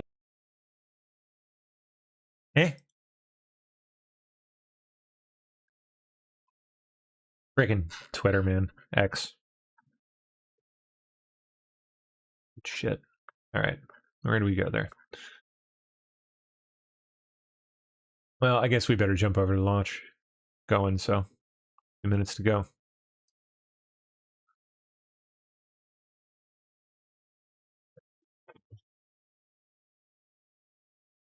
But just space. I remember this moment in time in like geography class where the high radiation, that is the right way to do it. It's how we did it during the Apollo. Our astronauts, NASA astronauts, alive on the space station for more than a quarter of a century continuously. It's probably one of the greatest accomplishments. I mean, certainly Neil Armstrong and Buzz Aldrin walking on the moon, coming safely back home to Earth, that was achieving the near impossible. Keeping human beings alive in low Earth orbit, microgravity, high radiation environments, micrometeoroids, orbital debris, the vacuum of space out around them, that is extremely difficult. And we've done that for 25 plus years. Now we're going to take everything we've learned, we're going to bring it to the lunar surface, which actually is the right next step. Because we've learned how to operate in microgravity. It's a great orbiting national laboratory, but what do we do when we get on the surface? That's when we can actually build habitats. We can start doing in situ resource manufacturing, which is these are capabilities that are coming up at T-minus 33 seconds. Control shifts from the ground launch sequencer to the rocket's onboard autonomous launch sequencer, or ALS. The rocket will count itself down, but honor any holds that could come from the ground. Now, shortly after liftoff, Houston will take control of the rocket, and my colleague Gary Jordan will take over commentary. GLS, go for ALS. Great call out. The rocket is on its own. 4 brave explorers ready to ride the most powerful rocket NASA has ever launched. Sound suppression water is flowing. 15. And here we go. 10, 9, 8, 7. RS-25 engines lit. 4, 3, 2, 1. Oh, Booster shit. ignition. And liftoff. The crew of Artemis II now bound for the moon. Humanity's next great voyage begins. Oh, come back. Good roll pitch. Roger, roll pitch. Houston now controlling the flight of Integrity on the Artemis II mission around the moon. Integrity, AMT high. AMT high. Wow. Time passing 30 seconds into the flights. Integrity passes the alternate MECO. Target milestone. Mission Control Houston seeing good performance on the 4 main engines. Space Launch System core stage. Integrity, 3 miles in altitude. Traveling more than 1,200 miles per hour.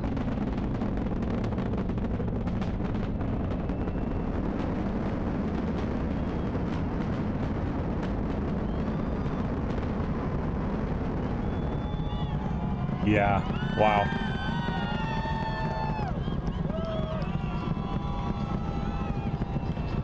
Mission elapsed time, passing 1 minute, approaching max Q.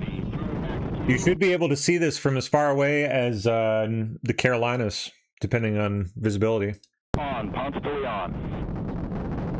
Definitely Georgia. Loud and clear on Ponce de Leon. Have you the same? Communication signal transfer Auf Wiedersehen. confirmed as Integrity and its crew go supersonic. Approaching 90 seconds into the Artemis II mission. Integrity is 14 miles in altitude, 8 miles downrange, traveling more than 2,600 miles per hour.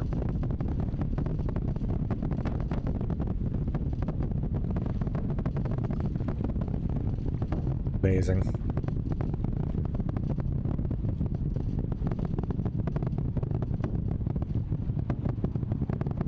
One minute 50 seconds of mission elapsed time, standing by for main engine throttle down to 85%, ahead of solid rocket booster separation expected at the 2 Again, I hate to break it to all the space is fake people, but you can literally go watch this with a tracking telescope that you can buy on eBay or like anywhere. Temu, you can buy that shit on Temu.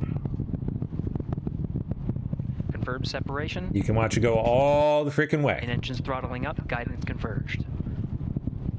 I mean, it's going to obviously disappear into the, get too small eventually for you to pick it up, but you can absolutely watch it go on its way to the moon. Guidance converged, performance nominal, upper stage RCS ready.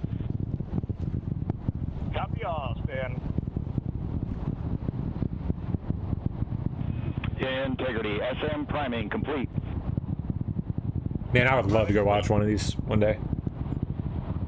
2 minutes 45 seconds of mission elapsed time into the Artemis II mission. Thrusters on Integrity and upper stage confirmed in a ready state ahead of service module fairing separation.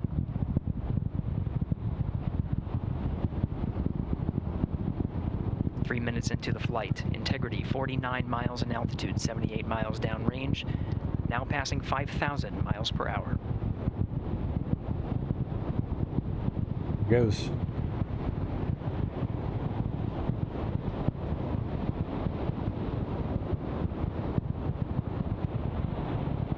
Go look up if you're anywhere. Launch core system jettison.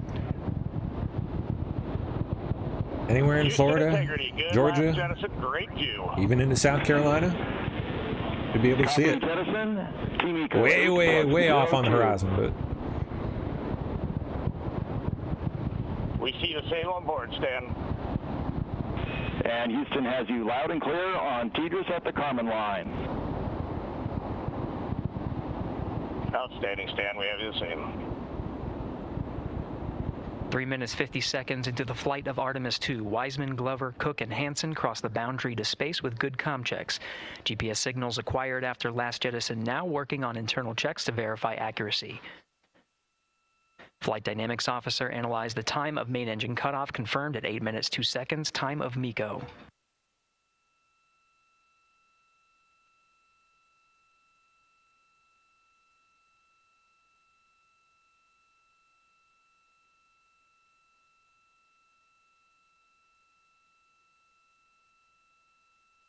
well on its way.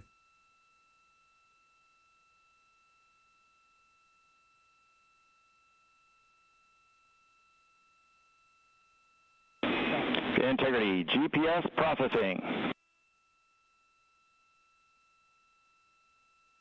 Outstanding, Stan. We see the same, and we have a beautiful moonrise. We're headed right at it.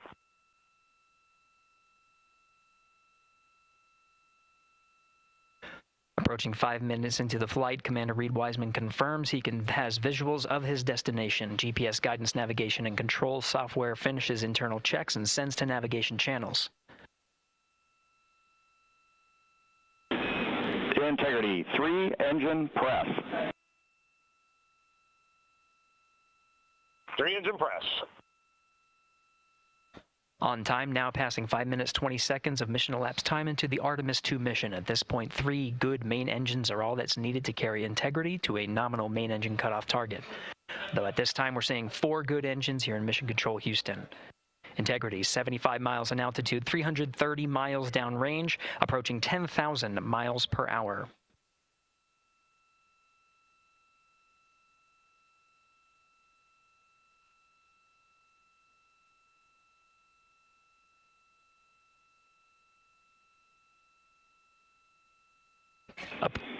Integrity, looking good at 6 minutes. Same on board, Stan. Good trajectory and engine performance. Booster officer will soon report the shutdown plan to Flight Director Judd Friedling, expected at the 7-minute mark. Integrity, 78 miles in altitude, 460 miles downrange. Integrity, expect nominal shutdown. Integrity copies nominal shutdown.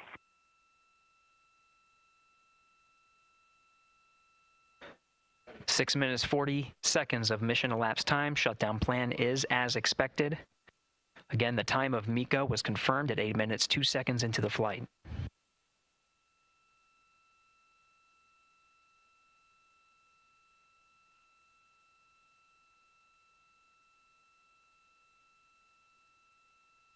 Seven minutes of mission elapsed time.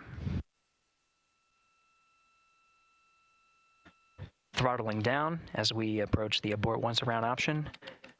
Milestone at the 7-minute 30-second mark. Now 84 miles in altitude, 650 miles downrange, traveling more than 15,000 miles per hour. Integrity, AOA open. AOA open. The window is now open for an abort once around option that would target splashdown in the Pacific Ocean. Still following nominal ascent at this time.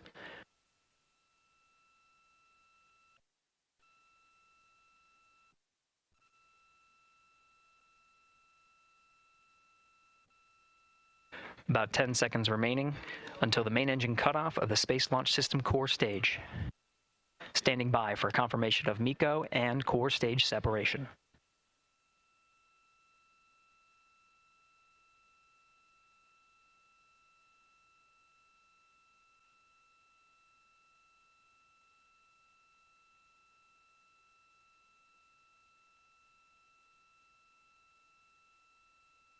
Integrity and nominal MECO, core stage separated.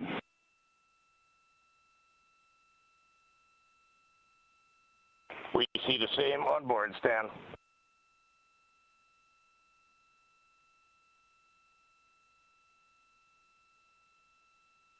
Eight minutes 40 seconds into the flight, we have a nominal main engine cutoff heading in the right trajectory on the way to swing around the moon. Core stage has separated, done its job. The Space Launch System upper stage, the interim cryogenic propulsion stage, or ICPS, still attached to the Orion spacecraft.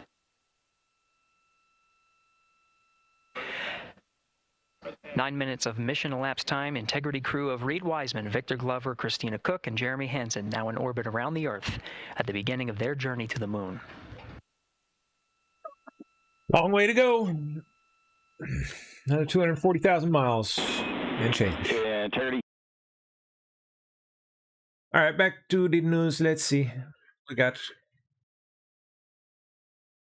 Numerous women, including a 19-year-old teenager, have come forward to blow the whistle on Eric Swalwell, claiming he has been sleeping with his interns and staffers and forcing them to sign NDAs to shut them up.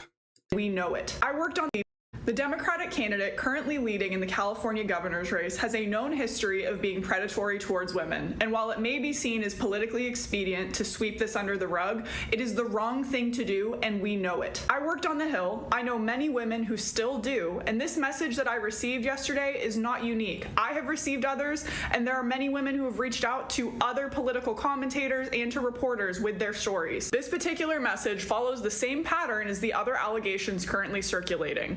You know Eric Swalwell has slept with many of his interns and makes them all sign NDAs so they don't speak up, right? And when I was 19, he tried hitting on me and sliding into my DMs, and I have so many other friends that have similar experiences with him. Like I said, this message that I received is not an anomaly. It's part of a pattern. Other commentators have come forward, like this one, saying that no less than a dozen people have come forward to them alleging that Swalwell has had inappropriate relationships with young staffers for years. Lastly, I would not be surprised if we soon see many other folks come forward. Conversations that I have had suggest that creators who have heard these stories and women who have experienced it are currently sitting on the sidelines because they're afraid of retaliation, of not being able to work in this space anymore if they speak up. But I think as more people come forward, we will hear other voices coming in and echoing these allegations. So we need to deal with this and address this now.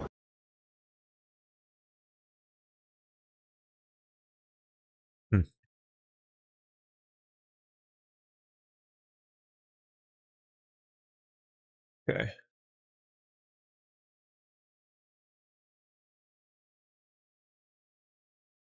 Figure robot. 130 pounds, 5'6", and we basically designed it to do most things, like a lot of things humans do.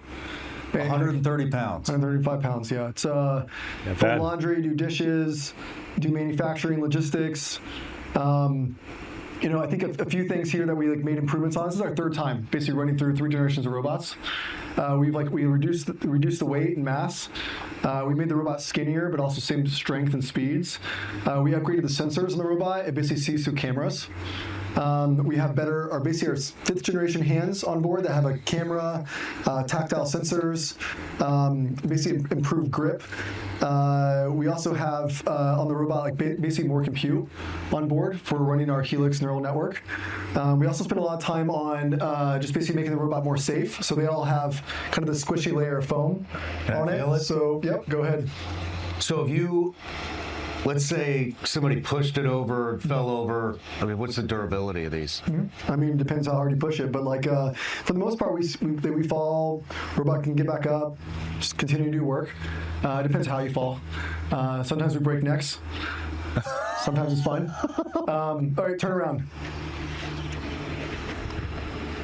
Another thing too is we basically the robot's almost all fully soft wrapped. One thing we can do here is we basically can make clothes for the robot, which we do for both our customers and internally. The clothes can be put on by any person, so we can basically unzip it, take clothes off, put clothes back on. We don't need tools to do so. And can we see it? Can we see what's in there? Yeah, basically it's the torso. You can't see any of the internals. They're all protected. They're all inside the structure. So inside of here we have basically a battery, GPUs, computer, power distribution. Basically the brains and all the energy are in the torso. Wow. And then basically the robot is basically left with basically 40 joints. So all basically electric motors, and the motors have basically tons of sensors on it for balancing and doing work. All right, turn around. All right, we can walk with it for a minute. All right, let's do it. Yes. All this walking and all the robot movements are all done, again, through a neural net. There's no code helping us do this. Holy shit. What do you think? You gonna, awesome. You want one? What's that? You want one of these? I want a couple of them. You want a couple of them? Okay, great. Dude, whoa. Yeah. Let's go back this way. Let's turn around. Can it run? Let's see how fast it can go. We have of course it can run. Running mode, but let's go as fast as we can. We do jog with the robots outside. Really? On campus, yeah.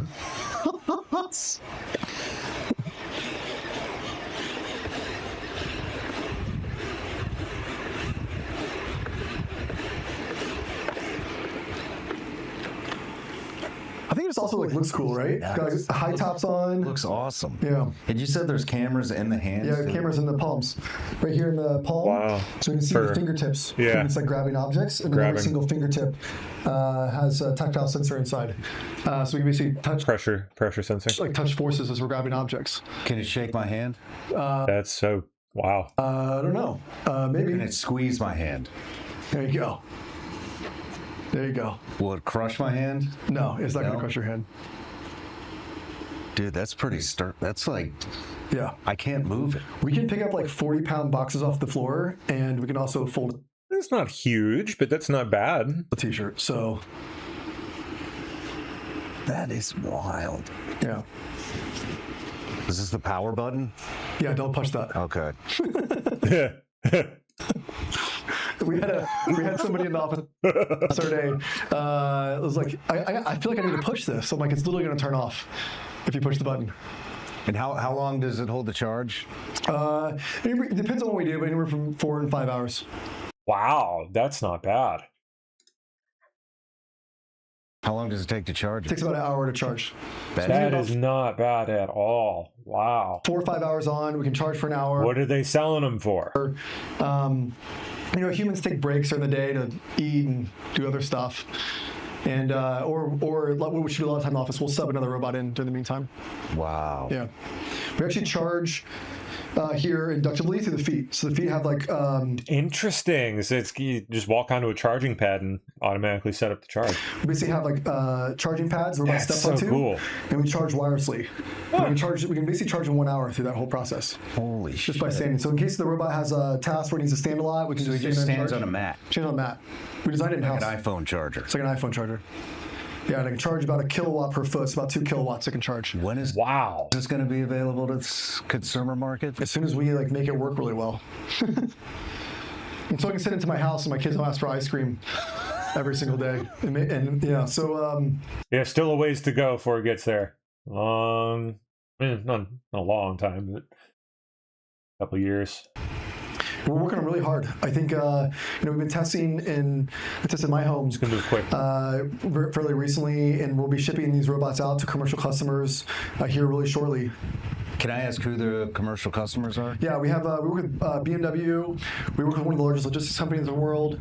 We work with Brookfield. They're one of the largest real estate companies in the world. They have a giant portfolio of companies. And then we have 2 more customers we'll be announcing in the next 60 days. Yeah. Congratulations. Yeah, thanks. That's amazing. Thanks. So we're going to try to ship as many as possible we can this year. Wow. We also make these on site next door at Baku. It's our production manufacturing facility, and we make about one every kind of 90 minutes or so now. You can make one of these in 90 minutes. Yeah, when we run the line, when lines are running about every 90 minutes, we make one, and then that'll greatly increase even in the next several months here. Wow. Yeah. Wow. Yeah. What do you? I mean, at full capacity, what do you think our facility, our facility there can do maybe upwards of 40 to 50,000 a year at full capacity, but we need to design for much higher. Oh yeah, you're gonna need a lot more than that, man. We want to get to 1 million units. Yeah. 1 million units a year, and within this decade. 1 million units a year. Yeah. Oh yeah. For sure. I mean, we sell over. It's like building a country. That's going to be every household. It's not. I mean, you sell over 1 billion phones a year, and every factory and every dang where else. So I think it's going to be a robot for every human. So you'll need a cell phone style manufacturing. Shit. Yeah. So I can push this. Oh yeah, it has push recovery. Give it a little push. I mean, a little harder than that might be nice. Harder? Harder. Harder. Yeah. Come on, try to take it out, man. What? Yeah. Yeah. It's better balance than I do. Yeah, same. Dude. That's crazy. Yeah. That is pretty nuts. Okay, get to the price though. Like, what are they aiming to sell this shit for? iPhone 3, it just gets better and better. Yeah. And our step up from here even to the future robots will be, I think, perhaps the most dramatic step up we ever make. Huh. Yeah. Wild. You want to take some pictures with them? Let's do it. No matter where you're watching. Well, no talk on price, but they can get them in under 6 figures. They'll do numbers. Oh, hi, Lady Peace. Hello. Hey, for decades, Iran has targeted Americans. What do we got? Who this? One more time. Oh, it's Seinfeld. For 47 years, Iran has been killing Americans and attacking Americans across this planet. And other presidents had an opportunity to do something about it. That's right. And they all warned about how Iran was dangerous, but they refused to act. And this president's not someone that's going to refuse to act. Keep going. He defined very clearly on the first night of this operation what the goal was. We were going to destroy Iran's Navy, and that is happening. We were going to destroy their missile launching capabilities. We're well on our way to achieving that goal. We were going to destroy the factories so they couldn't make more missiles and more drones. And that is moving forward. Continue. Every single objective the president clearly laid out on the first night of this operation is being effectuated. The world is going to be a safer and a better place when President Trump's mission here is achieved. It's a perfect plan.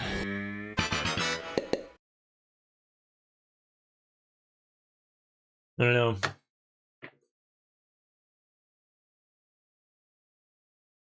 Maybe you just had to.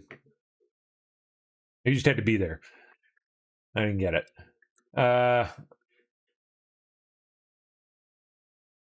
Trump on Easter lunch. Go. Over in Iran, we're sort of pretty much winding that up.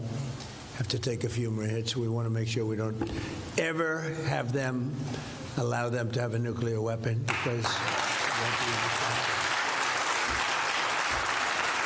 because they'll use it, and you see how serious they were with the conventional ballistic missiles. They have thousands of them. We've blown most of them up. You notice every week it gets a little less at us and at our allies. We've had some very good allies over there. We've had some very bad allies in NATO. I hope you're all watching that, Scott, because we had some asks. And, you know, we spend trillions of dollars on NATO. And when we need them, which we never do, we didn't need them here either. To be honest, I was really asking because I wanted to see what they do. We didn't need them. We blasted the hell out of them, out of Iran. And the last thing I needed was NATO stepping in our way, because they're a paper tiger. Ed, indeed. All right. Molly fraud in Minnesota. How about in Minnesota? They come from Somalia, but they come from all over. They're all crooked in Minnesota. The governor's crooked. The attorney general's a crook. He's a thief. Terrible guy. All stupid, crooked people. And they came in this case, Somalia is just terrible. A lot of people say it's the worst country anywhere in the world. They have no money, no nothing. They have no government. They have no police. They just shoot each other all day long. It's just pure bedlam. Probably the worst, most dangerous country. We have some beauties. They go to Minnesota, and they stole $19 billion. $19 billion. And they're low IQ. Generally, I mean, I can generalize. They're low IQ people. They're bad people. They have 94% unemployment. In other words, they don't want to work. You know, a lot of jobs available, right, with the economy. They don't want to work. Why would they work? And they sold more Mercedes-Benzes than any state in the union, because they come here with no money, and they go out. They love a Mercedes-Benz, and they go out and buy Mercedes-Benzes. And I think you're going to get to the bottom of it real easy, and every one of them should be. And Ilhan Omar, who married her husband, married her brother. Her brother became her husband. When she has to check a book, she says, any brothers? One. Any husband? One. She checks 2 people. So on top of everything else, she gets a double income tax cut. She's a stone cold crook, and everybody knows it. And the papers, they have one paper out in particular. The guy made a living writing about her, and I spoke to him. He said, but nobody does anything about it, sir. All you have to do is get his writings from the Indianapolis Star or whatever paper he works for. You don't even have to do anything. This guy spent 10 years investigating that crook, and you got to do something about it, or our people are going to get they're already upset. It takes too long. So JD, you go do it, and Russell, you better do it. On Easter Sunday, talking about the upcoming Holy Day. On Good Friday, the Son of God was nailed to the cross, crucified, and he died for all of us. It was a day of darkness, but it wasn't the end. By any means, it was not the end. On Easter Sunday, the stone was rolled away and the grave was empty. Christians everywhere rejoiced, and we continue to rejoice. Easter is one of the incredible days. It was the miracle in all of history, the resurrection of Jesus Christ. It was the great miracle, I guess, right? He told his followers, I am with you always, even to the end of the age, because of the events of Holy Week 20 centuries ago. People from every nation, language, and background can take on any difficulty, press through any trial, and endure any hardship. With Christ, not one thing can separate humanity from the powers of God's everlasting love. Across the generations, what happened on Easter has inspired his followers to love one another, to forgive, to do works of charity, and build the beautiful churches. And we have some of the most beautiful buildings in the world. To me, churches, I love great architecture, and we have some of the most beautiful churches. Christians have opened schools, ministries, and hospitals on every continent to teach care and heal those in need, and they do it with love, and they do it with great affection.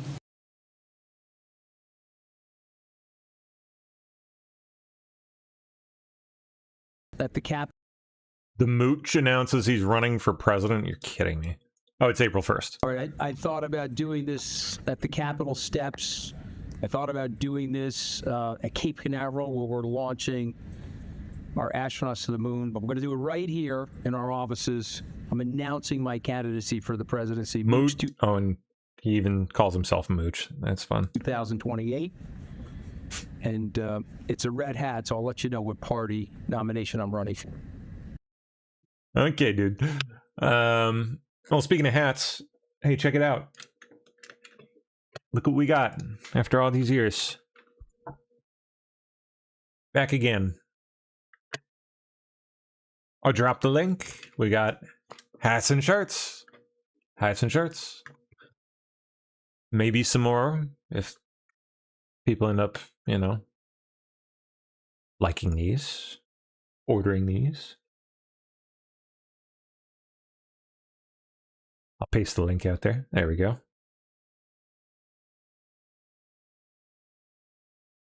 Where's the YouTube? Oh my gosh. YouTube. There you go. Stickermule.com/PSP. Feel free to order away. Have fun. I like that hat. That old school logo. Yeah. All right. NATO Secretary General Mark Rutte will travel to meet President Trump in Washington next week. So when President Trump is doing good stuff, I will praise him. And I don't mind him publishing text messages. And if anyone thinks here, again, that the European Union or Europe as a whole can defend itself without the US, keep on dreaming. You can't. We can't. We need each other. And why do we need each other? I tell you. First of all, because also the US needs NATO. And the US is not only in NATO to prevent a mistake after the First World War, not to re-engage with Europe. And then again, the long arm of history reaching out to the US again in the Second World War, as Churchill famously said in his speech in 1941 in the US Congress. They are also in NATO because for the US to stay safe, and by the way, Arctic region is evidence here, they need a secure Arctic, they need a secure Euro-Atlantic, and they also need a secure secure Europe. So the US has every interest in NATO as much as Canada and the European NATO allies. But for Europe, if you really want to go it alone, and those of you who are planning for that, forget that you can ever get there with 5%. It will be 10%. You have to build up your own nuclear capability. That costs billions and billions of euros. You will lose then, in that scenario, you would lose the ultimate guarantor of our freedom, which is the US nuclear umbrella. So, hey, good luck. So when President Trump is doing good stuff.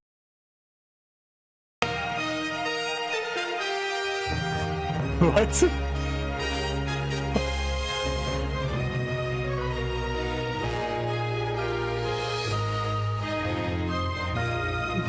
What?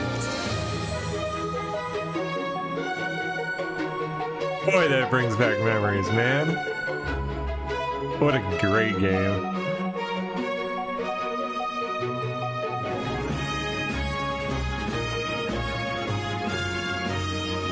I like the energy here, yeah.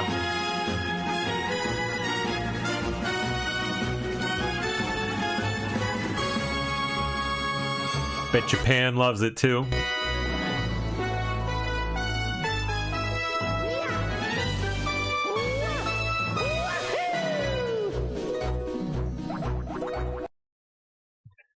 That's great.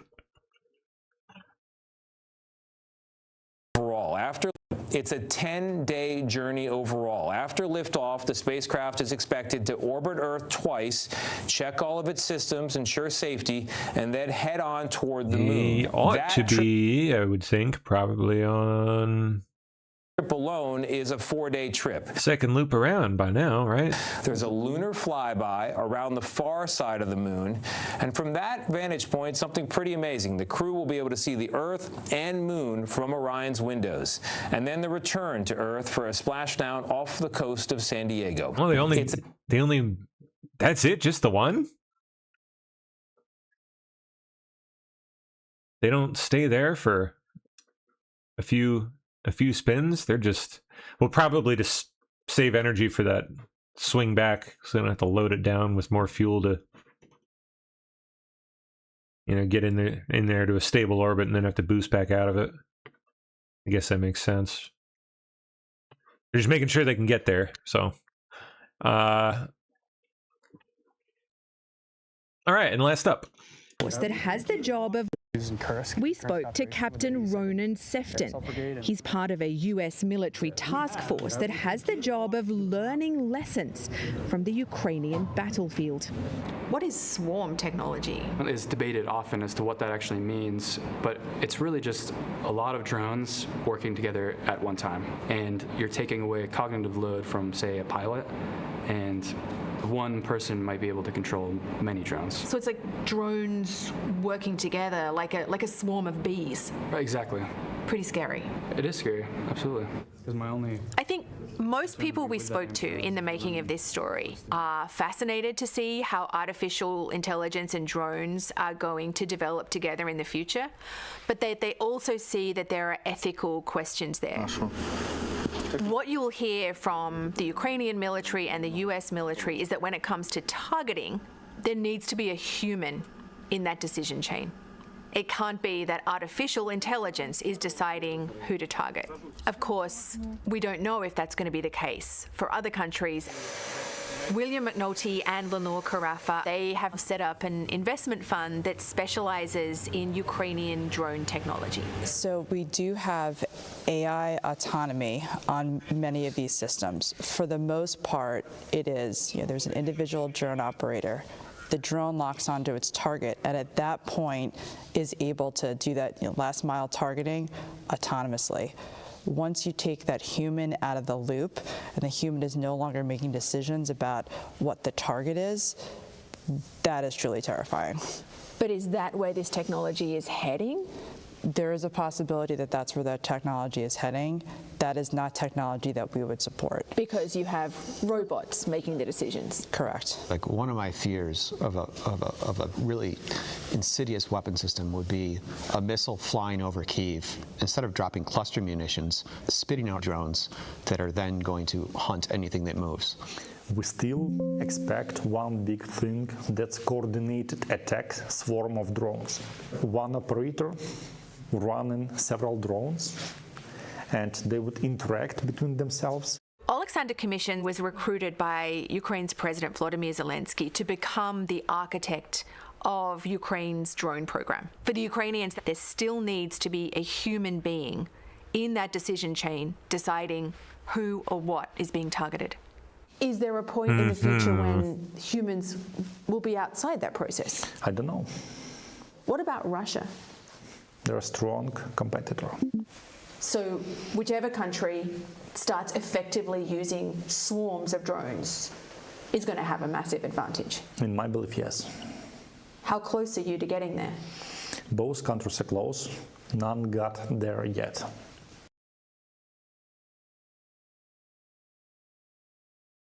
There we go.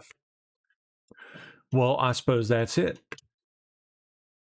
We're out of material. And I think...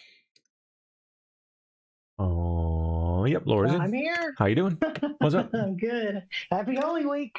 Yes, indeed. Happy Holy Week back at you, too. How you been? Don't you ever find it strange that they do April Fool's Day during Holy Week? It's kind of like that Satan working. Yeah, something like that. That's weird, Yep. right?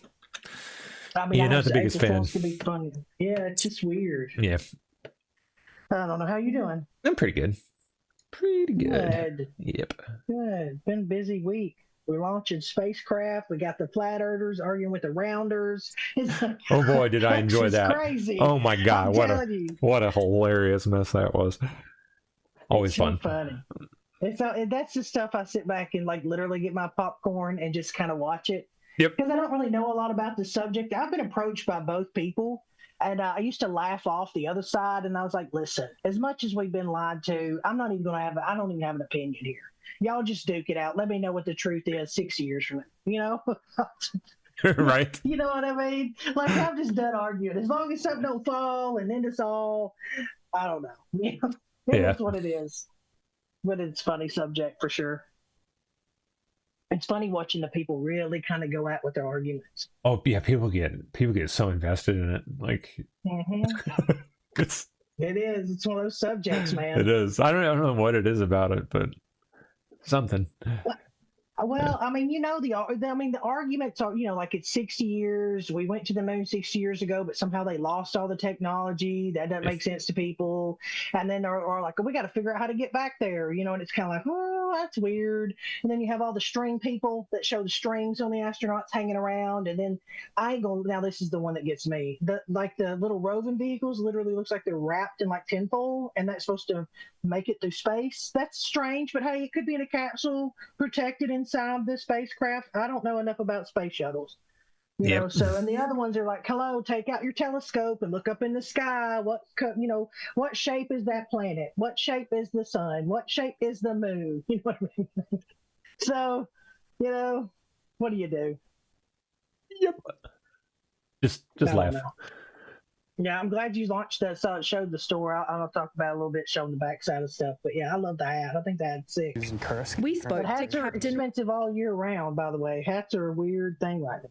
Oh yeah. Yep. So. But yeah, it looks good. All right, get out of here. Get a break.